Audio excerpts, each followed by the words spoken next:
Thank you, Abraham. Oh, there's a lot of adrenaline just to get to this place. My friend and I are entrepreneurs. She's here. And we know it. We're on the path of finding our niche. So I guess my question is really also about deliberate creation. All right, so let's just use softer words than that just for a moment, and we're not going to interrupt you a lot. Well, maybe we will, but finding our path. Say that different. You got it. Now, say it different now. Finding our path. Instead of finding our path, what's a better way to say that? We are entrepreneurs. We are entrepreneurs preparing ourselves vibrationally through the caring of how we feel. Exactly. For our path to be realized by us. Now, we could say for our path to reveal itself, but we want you to understand this distinction. Your path is always revealing itself 100% of the time. Why are you not seeing it? Why are you not realizing it? That's the question. Your path is revealing itself to you. What must you do in order to realize the path that is revealing itself to you? That matters. That's a distinction that almost no one gets. We can have 1,000 discussions every day with people that are trying this and trying this and trying this. And if you don't get that, you don't get anything. You got to get that. All right. Volume doesn't help, we know. So these ideas, they keep coming to us. We're at this place where we work today, and we have walks, and we think, and these great ideas come. And all right, so now just stop there and rest with that for a moment. Savor it. Ideas come. Ideas are coming. So what does that feel like to you? The ideas are coming to you. The ideas are coming to you. The ideas are coming to you. So feel the momentum of ideas are coming. Now, feel yourself introduce a wobble factor. Is it a good idea?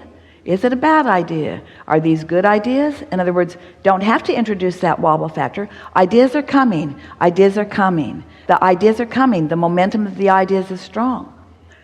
An idea occurred to us that was so powerful we could not deny it. Feel that. An idea came, but we don't know if it's the right one or not. Feel that. An idea came that was so powerful that we could not move forward on it. Feel the momentum of that.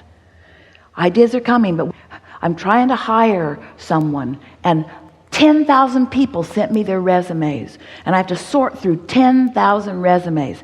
Feel the struggle in that. And that's sort of kind of what you're doing with the ideas that are coming. You're sort of sorting through 10,000 resumes of ideas. But when one rises to the top, it just stands out. It doesn't need an announcement. It doesn't need an introduction. It is undeniable. It is unavoidable. It is so right in its logicalness that nothing can keep you from moving forward on that. And until it feels like that, keep enjoying the ideas that are coming. Okay. You see what we're getting at? You get so eager to act on the idea because you're so ready to turn the idea into $1 million. You're so ready to turn that idea into a really good lover. You're so ready to turn that idea into something that you really, really want that you don't let it ever come because you keep introducing resistance into the equation. You got it. I want it all, and I want it now. No, you don't. If it all came now, it would be a burden. And a wobble. You don't want it all now. Do you want to eat all the food that you're ever going to eat for the rest of your life? Do you want to eat it today? You don't. You don't want it all now. You don't even want to ever say that again. You don't want it all now.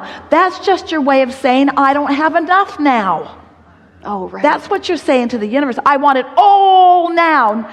Think about what you just said. That's ridiculous. Of course you don't want it all now. You want some of it now, but you're getting it now. Ideas are coming, you said. You said ideas are coming. Are ideas coming? Ideas are coming. So you're getting some of it now. Well, I want more than what's coming now. You can't get there from there. Right. It's about giving yourself permission. You can find better words. It's about letting yourself be all right with now. Instead of comparing now with what you really think you want. It's that comparison that puts a shield over now that doesn't let the more come. So feel the difference between ideas are coming and they feel good. And, ooh, it's nice to have ideas. I like having ideas. It's nice to have a co-creative partner who also has ideas. Esther was thinking this morning, she has a lot of really good friends, but this one particular couple, they are both beautiful and delightful. They are fun, and they are funny, and they are intelligent, and they are clever, and they are really deep into this work, and they are deliberate in their creation, and they are fun, and they are funny. That's the operative word for Esther. They are fun and they are funny. One of them is more dominant in his expression, and the other one is less dominant in his expression. But they're really lovely together. It's fun to watch the balance of them. One of them does a lot of talking and is totally entertaining to Esther. The other one does very little talking, but something about when he talks, ideas hatch in Esther's mind. It's like she never hears what he says.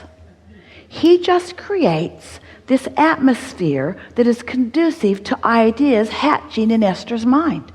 She was thinking the other day, I never let him get a whole sentence out before I interrupt him. I never even really hear what he was there to say. He's just the best preparer. It's like he makes this fertile ground. It's like he turns my brain into this magnificent receiver. And we say, don't you all want friends like that? And then Esther thought, and he never seems annoyed that none of us ever let him say a whole sentence. He never quite gets it all spit out. And he talks really, really fast because he knows they're not going to let him get it out. He knows they're not going to really let him get it out. So he's trying to say it as fast as he can say it because he's got a point he wants to make, and he knows that he's not going to let him. And Esther says, I just got the best idea. So what we're getting at here is you want to create for yourself as best you can an atmosphere where you just let those ideas hatch. Don't be so quick to try to verbalize them, and don't be so quick to try to turn them into things, and don't be so quick to try to get somebody else to understand them. And most of all, and this is really for you, don't try to defend your position against your partner. In other words, when you meld, when you blend, that's when the best ideas come. You're not in competition with your partner. This is a co-creative thing. And there's this thing that so many of you do in your co-creative process where you want to be right. You want to be right. And the reason that you feel like you are right, hear this, you're going to like this. The reason you feel like you are right is because law of attraction keeps validating the beliefs you hold. You are not the discoverer of truths.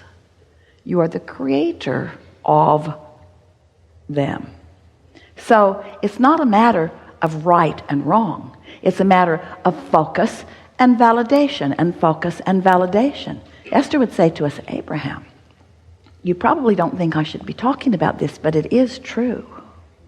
And we would say, the fact that it exists as evidence has no basis for your reason for giving it your attention. There are all kinds of things that are true that you don't want to attract, or that you don't want to be part of your vibration. So this feels a little off to you slightly, but it's big, not just with you, but with all of you. We want to find a way to help you not need so much to explain or validate the rightness of where you stand, but just to know it, because the universe will validate it when you find it. And you're looking for validation, you're looking for clarification, you're looking for love in all the wrong places, in that you're looking for it in other people instead of in your own emotional alignment. So find it in your alignment, and then other people will validate it. But don't get it turned the other way around. You heard what we meant there, didn't you? All right. So that was a little longer interruption than we promised you, but now what? It was perfect. It was about the gelling and knowing when the right idea comes. And when is And that? When do you know that the right idea has come? Right in the way that you mean it. When do you know that? I think you've answered it, Abraham. When do you know it? It's undeniable that we can't not act on it, is what you said. The and it just momentum feels right. is such that there's no possible way that you can't act on it. And Yeah. until then, let it gestate a little longer until it feels like that. Cool. Esther has a friend that wrote a book, really good book, Why Your Life Sucks and What to Do About It.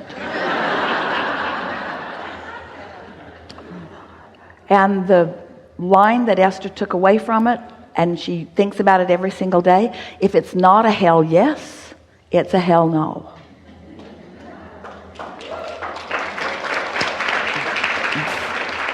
That's really what we're talking about here. Let the momentum get big and then follow through. And otherwise, follow through introduces wobble. Awesome. It is. Thank you. Yeah.